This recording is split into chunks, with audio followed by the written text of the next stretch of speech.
Welcome 32 it, everybody. TJ Wingard here with you for 32 Beat Writers. This is the newest edition of Beyond the Tape. You can tell I'm still here in the hotel room down in Mobile, but with practices wrapped up here at the Senior Bowl, we do have the game on Saturday. Some things may change there. Maybe that does boost the stock for some of these guys, but everyone, a lot of people are here for the practice sessions, and it was a great 3 days of practices. Thanks everyone who checked out our content. If you missed it, maybe you're just now checking out 32 Beat Writers, be sure to give us a follow on X, and of course, check out the other content here on the YouTube channel. With all that said and done, let's go ahead and jump right into us. And just so you know, this is going to be far from the last mock we do here, so there's going to be a lot of possibilities, a lot of things I want to explore in these mock drafts. So if today's maybe the mock that you're like, I didn't love what he did, don't worry, there will be plenty more to explore, more possibilities. But we kick things off with the Tennessee Titans. For right now, I'm going to go ahead and stick with Cam Ward being the #1 overall pick. I think there's a non-zero chance that they do move back. I mean, this is a team that could use more top 100 assets. They could also take advantage of a couple QB-needy teams inside the top 6, looking at the Giants, looking at the Raiders. So it depends on the kind of approach that the Titans want to take here. Titans fans, let me know, how patient do you think Mike Borgazzi wants to play it here, the new general manager? But for right now, if there's a quarterback I'm willing to stick my neck out for at #1 overall, it is Cam Ward. He is my QB1. A lot of other needs on that team, though, so trading back, I think, is certainly a possibility and worth discussing. But Cam Ward, love the arm talent, love the confidence, and we're talking about a guy 6 years ago who's playing high school in a wing T offense. So he's made so much progress through a few different stops, a few different systems, and I'm really excited to see what his trajectory is at the next level. He kind of makes me think of Jordan Love. Just in case you're new to the channel, haven't heard that comp from me. Don't love comps, but that's one where very calm, very poised, or not necessarily always poised per se, but like calm, cool, collected. You could say poised, and a great arm as well to go with it. So yeah, Cam Ward, #1 overall to the Tennessee Titans. That takes us then to the #2 overall pick with the Cleveland Browns. I'm gonna go Abdul Carter. I went back and forth between him and Travis Hunter, which the other one's gonna go 4 overall. So not to spoil too much there for the Patriots, but I thought about Travis, but I like their corners, and Elijah Moore's a pending free agent for wide receivers. So maybe, and it depends on too, like, is Travis a corner or a receiver to you? Again, just in case you're new here, I see him as a corner. I think he's an awesome receiver. He's my receiver 2 in this class, so it certainly says a lot. Honestly, he could be receiver 1 if he played that full time and had just a little bit more detail, maybe a little more nuance into that side, and also maybe a little bit more into his frame. 185 plays a little bit more at corner than it does at wide receiver. Nevertheless, I think there's a world where you can balance that. But for the Browns here, they're not going to trade Myles Garrett, and also quarterback's going to be a question. Do you go Shadur Sanders here? I understand, but I think Kevin Stefanski and Andrew Berry have enough wins under their belt, and that comes with the caveat, the asterisk that it depends on how much Andrew Berry was pushing for the Deshaun Watson stuff. I'm not in the building to know if that was mostly ownership, mostly him, 50-50. That will certainly change the complexion of it. But more often than not, those guys have made smart moves and smart decisions. Stefanski, 2-time Coach of the Year winner. So if they can have this if they can talk ownership into being patient and wait, just give us one more year. 2026 is the year we want to draft a quarterback, not 2025. I think you go Abdul Carter here, partner him up with Myles Garrett, and essentially with that pass rush plus their corners, and whether it's Jameis Winston, whether it's Kirk Cousins, hopefully better at a second year off of that injury. I think there's enough there with that defense to where you could essentially win a race to 20 more often than not. With that pass rush, those corners, you just need competent enough quarterback play. Maybe Derek Carr, if he's a post-June 1 cut for the Saints. A lot of different possibilities there. And also you could go later round quarterback. You go into the second. We're going to have a guy go into the second round of this mock. So that's certainly a possibility. Browns fans, let me know what you think. This also could be a trade down spot, but it takes 2 to tango, and I'm not necessarily sure there's a team chomping at the bit to move up to #2. And now I'm going to sound like I'm talking to both sides of my mouth here, because Shadur Sanders is going to be the pick here at 3. But ultimately what I said there, I think the Browns have a slightly longer leash, Stefanski and Berry, than Joe Schoen and Brian Daboll, which I don't think that's controversial to say. I mean, those two guys kept their job, and it's pretty clear that it's because now it's their turn to draft a quarterback. So they got to come away with one. So again, I think there's a world where maybe they're talking to Tennessee. I think that's a possibility. But nevertheless, we have them stick and pick here at 3. Shadur Sanders gets to work with Malik Neighbors, good offensive mind, and Brian Daboll. He may not be the perfect head coach, but I do think he's a good offensive mind. So Shadur Sanders there at 3. Giants desperate. I think the Browns can be a little bit more patient than the Giants. And then easy one here for the New England Patriots. You go Travis Hunter, and full-time corner in my eyes. Play him Opposite of Christian Gonzalez, that fires me up just thinking about the prospects of that. Also, he could be a guy that in key situations, third and longs, or just third downs in general, red zone, you use him 10 to 15 reps per game on offense. But I could also see where New England is like, hey, we're good at corner, we love him as a receiver, and that's what we're tapping into. So it kind of, I don't want to say it can't fail, because that's a dangerous thing to say when it comes to the NFL draft, but it's twofold. I think there's a high likelihood of this working out for New England. And the other thing is, too, like just long-term position flexibility might be the number one value that Travis Hunter brings you. Maybe you need him immediately to play receiver, down the line to play corner, or vice versa. So that's another big advantage to drafting Travis Hunter, whether you're the Browns at 2, the Patriots at 4, shoot the Titans at 1. I think that's a possibility as well. So he's just a great football player, won the Heisman. And it's going to be interesting to see what the conversation is with how much he can be used on both sides of the ball, or is he just one guy? That's an ongoing conversation through the rest of the draft cycle. Real quick, he is my number one player on my big board still, because I do think you can get value out of him on both sides. But I will say I had Carter go before him here, because I think one player, one spot, Carter's the best guy in this draft. But again, I think Hunter can get value out of both sides of the ball with him. Jacksonville Jaguars, this is one that you'll see in a ton of mocks. Mason Graham, they just got to get better on the interior. He brings a ton of value both as a run defender as well as a pass rusher. Tons of quicks, an absolute NFL-ready arsenal of moves, great quick hands, violent hands on top of that. Not much in Mason Graham's game that you want to critique or nitpick. Then we get to the Raiders, and I'm going to go Ashton Jeanty here. This one's tough. The quarterbacks are off the board. Could go Tet McMillan, could go Will Johnson, but it's a really bad free agent group for the running backs, and therefore this is kind of the best that you're going to get at that position. Pete Carroll taking over. I don't necessarily know if he's like chomping at the bit to go draft a running back with his first pick and somewhere in the top 6. A lot of holes in that Raiders roster. If the quarterbacks are all gone, maybe this is a trade down spot for them. Just not going to do trades just yet in these mock drafts. But GT, no doubt about it, he becomes their star there in the backfield. But I know it comes at a big opportunity cost. So Raiders fans, I'd love to hear from you. What are you prioritizing here? McMillan, Will Johnson, Jalen Walker, even? I think edge is probably not necessarily the first thing they're going to look at, but maybe. Or is it Jeanty? So let me know what you think there if you are the Raiders. Let me get on to the New York Jets. I'm going to go Will Johnson here. DJ Reed, I would assume he's gone. And I just think partnering up Will Johnson with Sauce Gardner, I mean, that is just a fantastic 1-2 punch there on the outside. And plus, you hire Aaron Glenn, cornerback drafted by the Jets. So this would be kind of a cool story that then his first pick, he gets to go out there and draft, in some people's eyes, CB1, accounting for Hunter, he's my CB2. But that's still a great story. And I think, man, what better guy for Will Johnson to get to work with at the next level than Aaron Glenn. So love that. And there's things that need to get cleaned up on the offensive side. I am going to go under the assumption that Rodgers is back for one more year. Again, I know it's a little dangerous, but we'll see. But if they have Rodgers and DA back, I'm kind of looking at, with the way the board fell here, Tyler Warren or Will Johnson. So Jets fans, let me hear who you prefer out of those two guys in that spot. Carolina Panthers, I'm going to take Jalen Walker here. This would be a great spot if Will Johnson could fall here. They could definitely use that reinforcements on the back end. But they also just need a disruptor. They need a game wrecker on the defensive line, and I see that potential in Jalen Walker. Explosive first step, violent hands. Right now, maybe he does play a little bit into contact a little bit too much. Maybe he's running a little bit too much into blockers. That said, didn't seem to bother him. He's a little bit on the lighter side, but he's also a really solid run defender. I think he more than holds his own in that regard. And also in this day and age of sim pressures and stunts and twists, his athleticism, I think, plays in that. And plus, his off-ball background, I think, with the sim pressures, could be really, really fun. You could use him in a lot of different ways and just keep an offense guessing wherever he's lined up. All right, now we get to the New Orleans Saints here at 9. I'm going to go Tetairoa McMillan. Really nice compliment to Rashid Shaheed and Chris Olave. We'll see what happens at the quarterback position. I'm not drafting another one of these guys here at 9. So, Jalen Walker made it here. That'd be certainly interesting. Will Johnson would be an awesome Marshawn Lattimore replacement, but those guys off the board, I like Tet McMillan. Get that possession X type. He's also an easy button in a lot of ways just because he is such a handful to try to bring down after the catch. A better mover than you would think for someone that big. So, and I don't think Rashid Shaheed definitely gives you yak ability, not necessarily Chris Olave's game. So I really like how that trio kind of complements one another. Let's get to the Chicago Bears. This is where I'm going to have Will Campbell come off the board.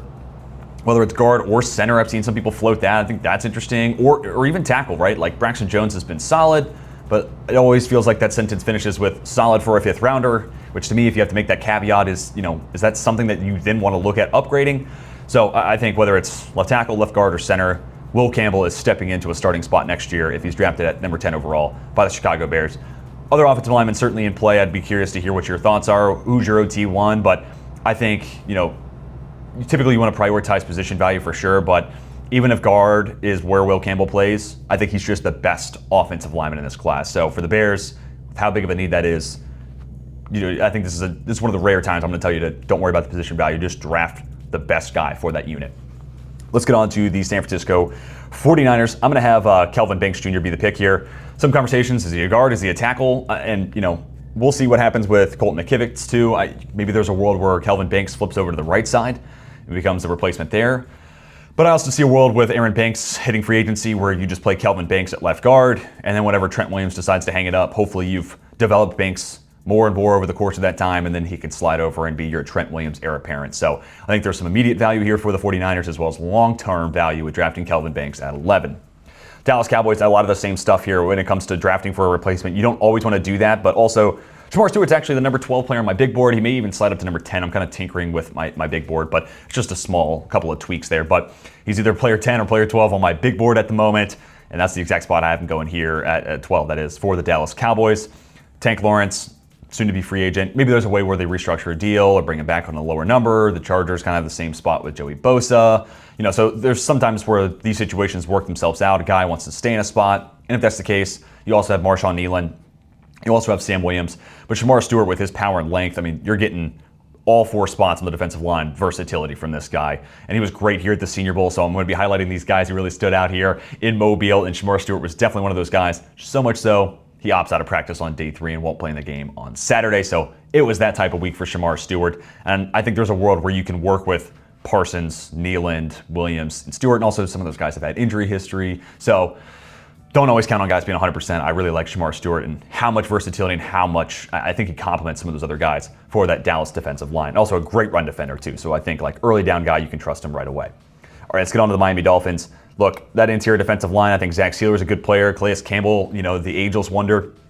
But it's time to replace Christian Wilkins on that D-line. I think, look at Walter Nolan, man.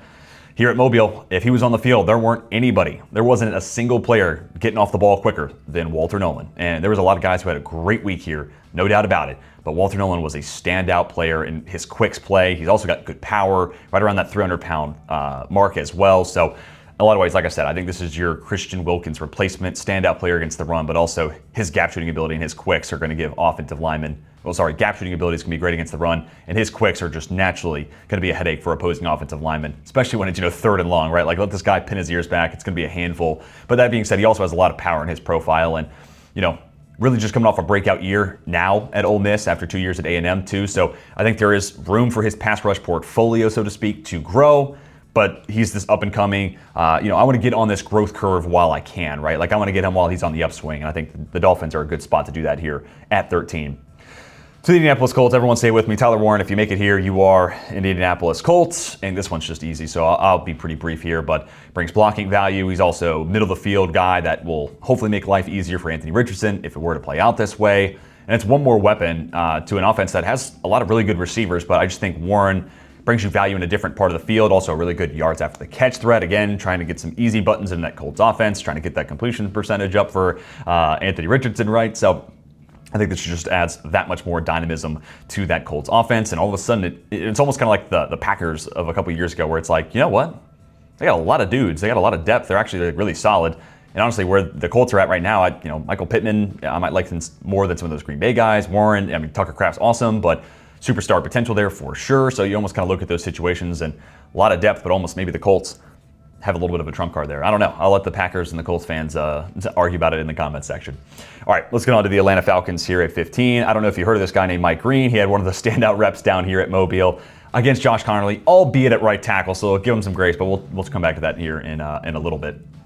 But Mike Green, man, 251 pounds at the weigh-in, that power on that rep, that really kind of answered some of the things that you just don't always see on his tape. And I think he was at 235 in the spring, so it's good to see him be able to get back up to a weight that NFL teams are going to be comfortable playing him 3 downs on. Super explosive and a really nice finesse rusher. So that's why when you saw that pass rush, that power rush against Connerly, again, albeit at the opposite part of the offensive line he normally plays, it's like, okay, wow, okay, this pass rush portfolio is starting to really round out. So get while the getting's good. He comes from a small school, but he showed out so well here at Mobile. Again, another one of these guys that did not participate in day 3 of practice. That says everything you need to know.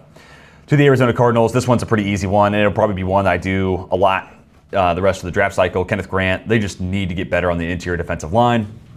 Immediate boost to that run defense for that Arizona defense. And then also, he's such a good athlete at 340 pounds that I think there's already some potential there as a pass rusher and some untapped potential on top of that. So, I think this is an exciting prospect. Also, Jonathan Gannon coming from Philadelphia. So hopefully there's something in there in the back of his mind that, let's keep drafting trenches. That really worked out in Philly. So hopefully that's kind of the MO here for the Cardinals. It would make back-to-back years where they go defensive line in the first round. So I know that may be for some people, now let's spread the love. Let's get the rest of that roster with some more first-round talent. Also, you did draft a first-round receiver, so Parks having 2 first-round picks.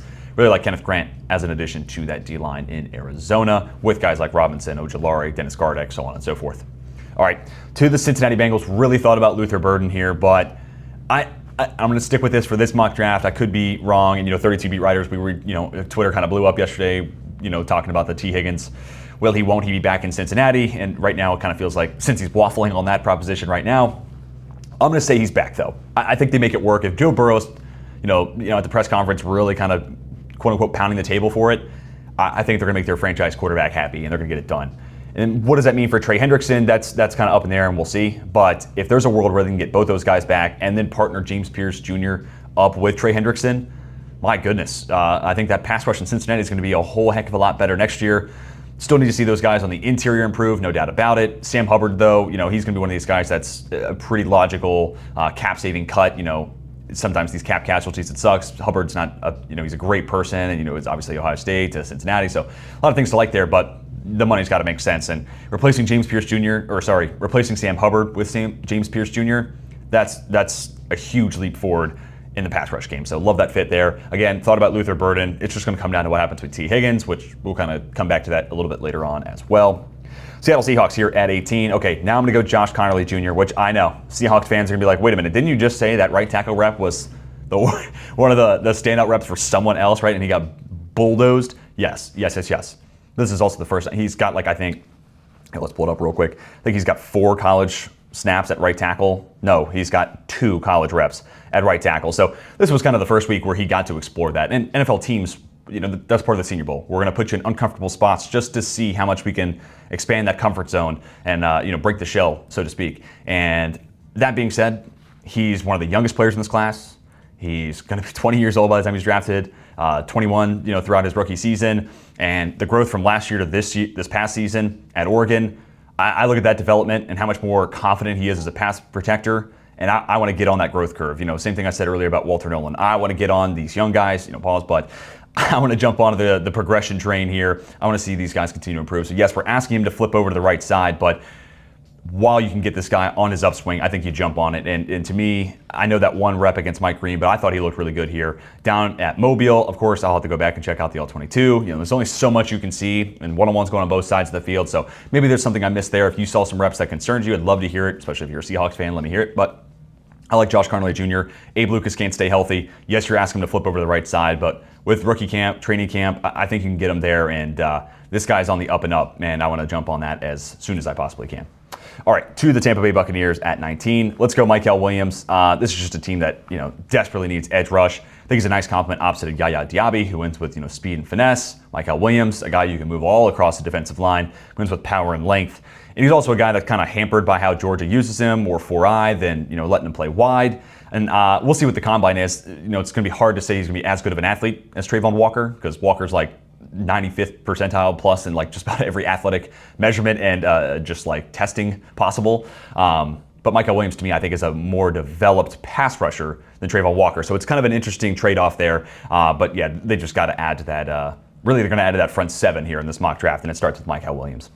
All right, to the Denver Broncos. I'm not saying Colston Loveland is Jimmy Graham, because certainly different body types, but last year, it just felt like Bo Nix to the Broncos. That makes a whole lot of sense. It's like if you could smash, a Drew Brees and Taysom Hill toy together and make it into one, it almost might look like something kind of like Bo Nix.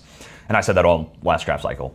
And again, Loveland is not Jimmy Graham, but Sean Payton's a guy that knows how to maximize the value of a tight end, especially in the red zone. And again, not nearly as big as Jimmy Graham, so that was a big component of it, but I would say more athletic and a better route runner as well. So again, there's a trade-off there. So I like adding this to that Denver offense. It's also one of the spots on that offense that you can most clearly see where an upgrade can be had, and that's where you insert Colston Loveland. So really good tight end group there at the top, and it's just a great tight end group. Point blank simple. We're gonna have a couple other tight ends go before this mock is over.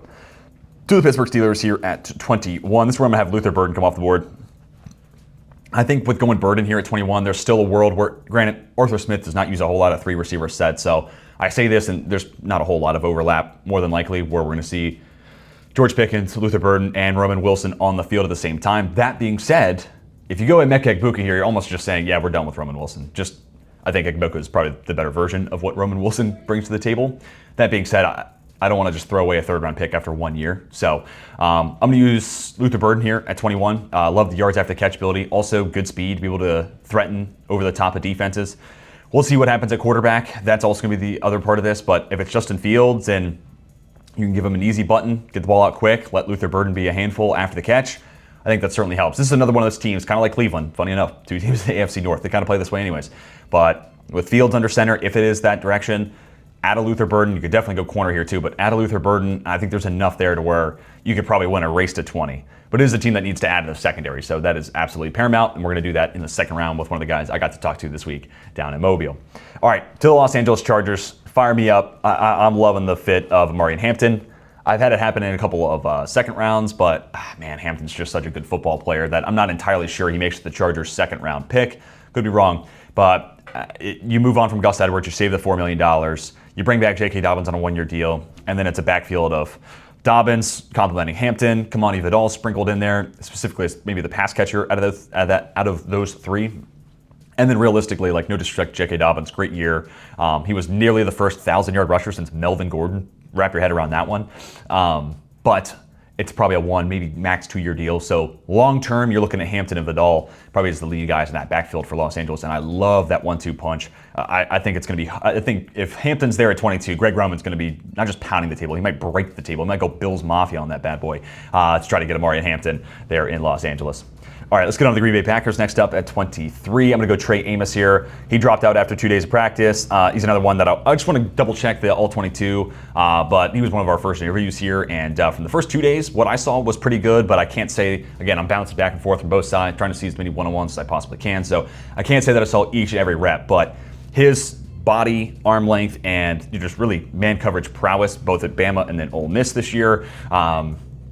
He fits that Jeff Hafley defense, and I'm not sure that Jair Alexander is going to be back in Green Bay. Could be wrong, but if he's back, awesome. That's a great 1-2 punch on the outside. If not, you're trying to backfill Jair Alexander, who I think could be like, I don't know, something's telling me he might be a Los Angeles Ram, but I don't know. We'll see what happens throughout the offseason. Still so much to be played out. We're like 6 weeks away from free agency starting, so a whole lot might change over the course of now and then. But I'm going to go with Trey Amos to add to that secondary that really, really needs it in Green Bay.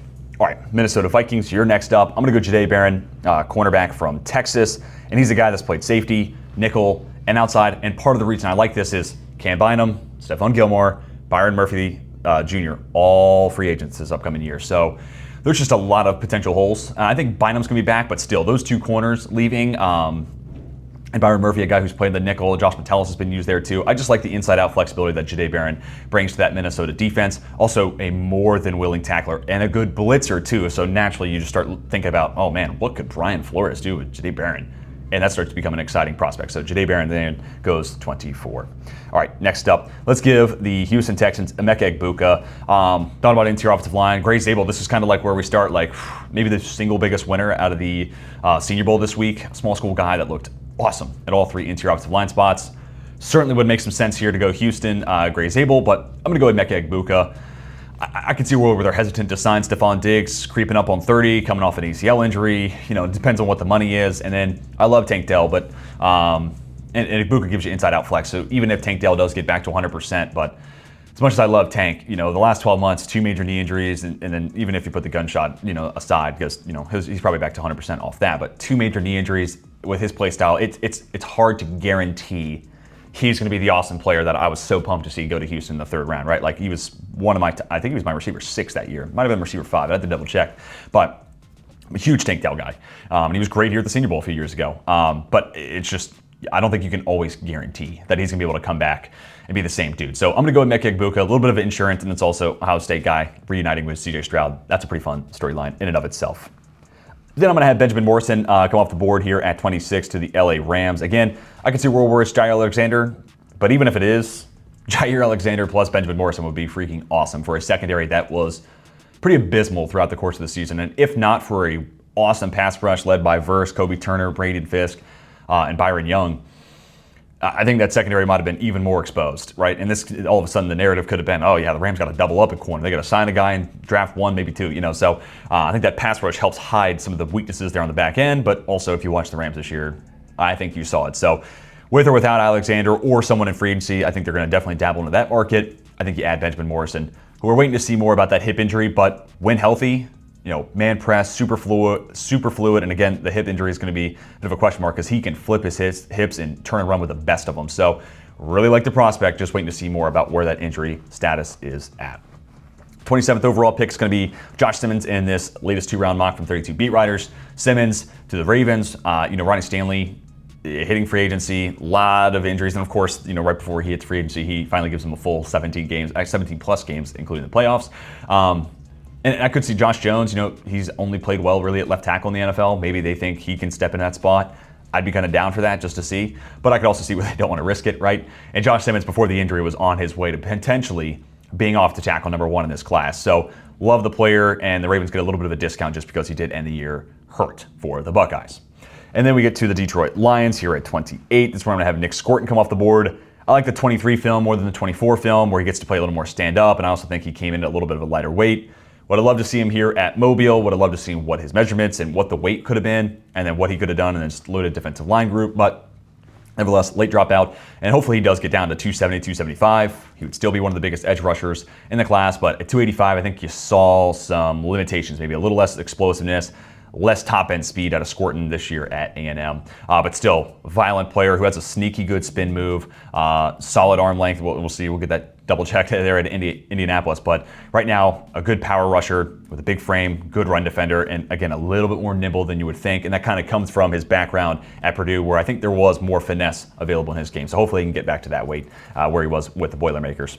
Washington Commanders, you are next up. I'm going to go with Matthew Golden, one of the biggest stock risers, probably, maybe the biggest stock riser out of the college football playoffs. I mean, he was just fantastic for Texas and really took over as receiver 1 with Isaiah Bond being injured throughout the course of the season. And, biggest games, they were looking to Matthew Golden, more than Bond. And that's not to say I'm totally out on Bond, but Matthew Golden stepped up and he became the guy for that Texas offense. But I just think this Washington team could use one more pass catcher. Going back to the T. Higgins thing, look, if he hits free agency, that's a really appealing landing spot. I think it's a great 1-2 punch of Higgins plus T-Mac. I would be fully on board with that. But if Higgins doesn't hit free agency, the Bengals make it work. Matthew Golden plus Terry McLaurin, sign me up for that. Just one more crisp, sharp route runner with good hands. QB's best friend there, right? Like make the middle of the field that much more open. Also think he's going to test pretty well in Indianapolis, so I think he checks the box there as well as a first-round wide receiver. To the Buffalo Bills, going to give him one of my favorite players in this class, Tyleek Williams. Ed Oliver is a super disruptive pass rusher, quicks, but he, under 300 pounds. He's not necessarily the biggest run defender in the league. Tyleek Williams, that's a big dude, and he's awesome against the run. And he's also super disruptive, and he's got active hands, quick hands for someone that big. And I think there's some untapped pass rush potential, and some of it's just like the Vita Vea stuff, where it's just like, if you can bull rush the center twice a week for me, that would be fantastic and be enough on top of your run-stopping value. But I wouldn't sleep on his hands. I think there's more to be had there as a pass rusher as well. So love to have him and Ed Oliver partnered up there on the inside. Edge certainly a possibility depending on what happens with Von Miller. So did want to throw that out as well. Pick here at 31, Philadelphia Eagles, Armand Membu. I mean, there you go, 34-inch arms. He's playing tackle. He didn't end up playing here at the Senior Bowl. Apparently came down with the stomach bug. He might have also come down with the I have 34-inch arms and I'm a tackle bug. So why risk my stock? Would have been nice to see him out there, and I don't want to speculate too much, and I don't want to offend anybody from the Membu camp or anything along those lines. But that measurement was kind of a win in and of itself. So I see him as a tackle, and it's kind of twofold though, because some people see him as a guard. Mekhi Becton's probably going to get a bag this free agency. So like we said with the 49ers earlier, play Membu inside, let him be your Becton replacement, slide him over to play right tackle when Lane Johnson hangs it up. Nice succession plan ready-made there for Philadelphia. Kansas City's next up, and this is just, look, I mean, he's not the number 7 player on my board. Malachi Starks is definitely someone who's good enough to go top half of the first round, and like Really, the Colts kind of stand out. The Bengals, like there's a lot of teams, depending on how much these teams change in free agency with trades, all that sort of stuff. That makes sense. But I also think Malachi Starks is just better than Brian Cook. And also Kansas City's Steve Spagnuolo has been willing to use 3 safeties more often than not. And you could use Trent McDuffie outside by bringing Malachi Starks in, playing him in the nickel. So it just gives, I don't know if this is allowed, but it gives Steve Spagnuolo more ammunition and more versatility across that defense. So sign me up for that. But he's just a player that's too good to get out of the first round. So it's best player available. I know we're ignoring left tackle. I'm not actually going to go left tackle in this one for Kansas City. If you're the Chiefs, I would just go try to find a free agent option or a veteran that you can trade for. You've done the young player thing the last 2 years, and it just has not worked out to the best results. So maybe you go get a veteran and a guy who you can more reliably count on than a guy who's going to fall to you at 32.